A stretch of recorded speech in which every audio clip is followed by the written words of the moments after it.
Hai teman-teman, selamat datang di IT News, tempatnya berita aktual dan fakta yang jarang diungkap media lain.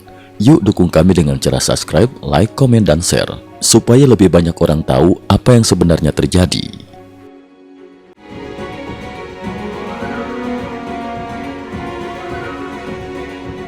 Salam pemirsa, Moskow, Kyiv, 17 Februari 2026.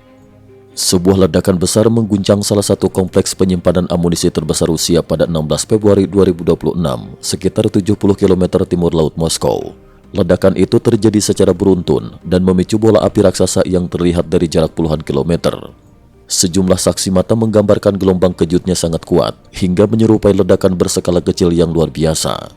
Menurut sejumlah sumber pertahanan dan laporan media independen Rusia, fasilitas tersebut memiliki luas sekitar 3,5 km persegi dan diperkirakan menyimpan antara 100.000 hingga 200.000 ton amunisi, termasuk peluru artileri, roket, dan bahan peledak militer.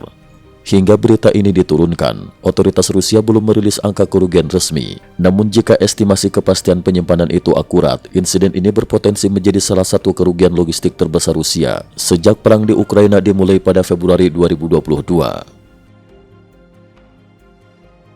Dampak strategis, logistik jadi titik lemah.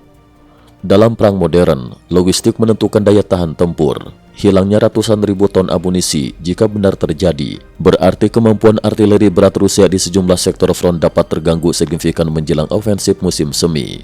Sejumlah analis militer menilai, tanpa pasokan stabil untuk sistem artileri dan roket jarak jauh, tekanan Rusia di garis depan timur Ukraina bisa melemah dalam hitungan minggu. Artileri selama ini menjadi tulang punggung strategi Rusia dalam mempertahankan dan merebut wilayah. Gelombang serangan drone Ukraina 15 hingga 16 Februari 2026. Ledakan di gudang amunisi tersebut terjadi di tengah gelombang besar serangan drone Ukraina ke wilayah Rusia.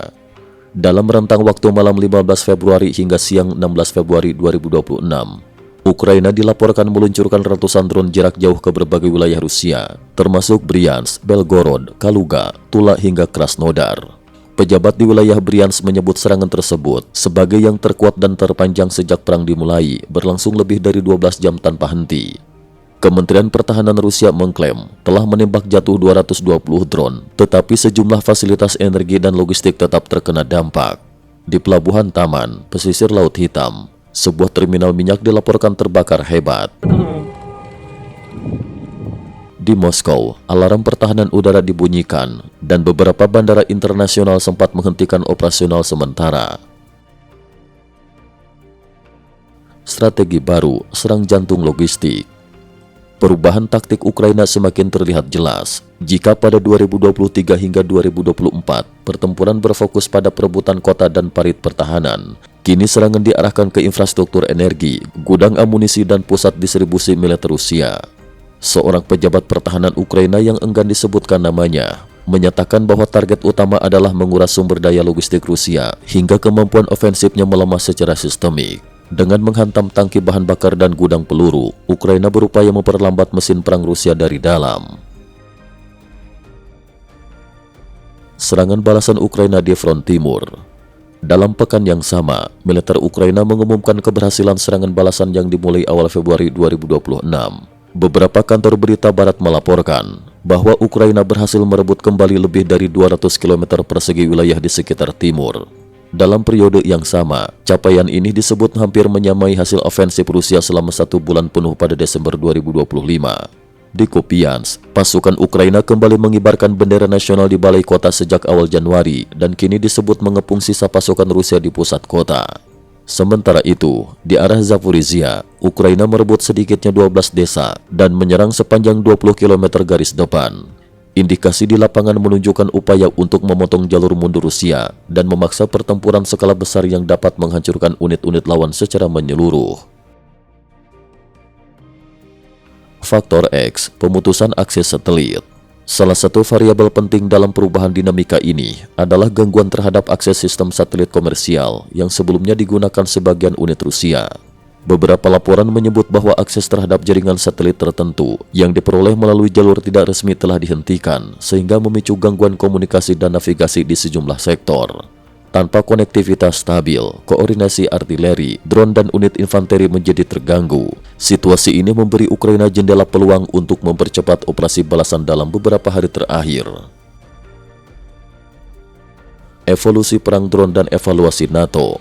Perang di Ukraina juga menjadi laboratorium taktik drone modern. Sebuah laporan latihan militer NATO di Estonia pada akhir 2025 menyebut bahwa sejumlah operator drone Ukraina berpengalaman tempur mampu mendominasi skenario latihan melawan unit NATO dalam waktu singkat. Temuan tersebut memicu diskusi internal mengenai kesiapan doktrin militer konvensional menghadapi perang berbasis drone murah, cepat, dan presisi tinggi. Ukraina sendiri terus memperluas penggunaan simulator realitas virtual untuk pelatihan pertahanan udara dan mengintegrasikan sukarelawan asing ke dalam unit tempur elit. Respon Rusia, serangan rudal dan drone balasan. Sebagai respon, Rusia meningkatkan serangan rudal dan drone ke kota-kota Ukraina pada 14 hingga 16 Februari 2026. Angkatan Udara Ukraina melaporkan tingkat intersepsi sekitar 90% dengan klaim berhasil menembak jatuh 25 dari 29 rudal serta 367 dari 356 drone dalam satu gelombang serangan. Meski demikian, sejumlah fasilitas energi dan perumahan tetap mengalami kerusakan.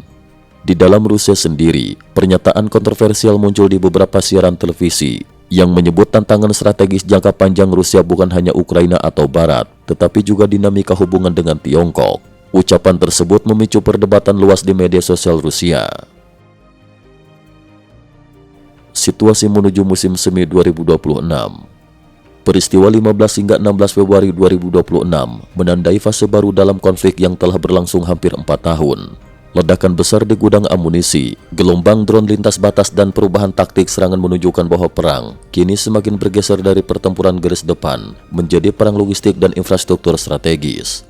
Jika tren ini berlanjut, maka musim semi 2026 berpotensi menjadi periode paling menentukan sejak awal konflik, di mana daya tahan logistik, bukan sekadar jumlah pasukan, akan menentukan arah pertempuran selanjutnya. Cukup sekian dulu, terima kasih atas perhatiannya. IT News juga memiliki channel di platform kancing.com. Mohon kunjungan dan bantu subscribe agar bisa mengikuti perkembangan dunia tanpa batas. Terima kasih. Link kancing ada di dalam description.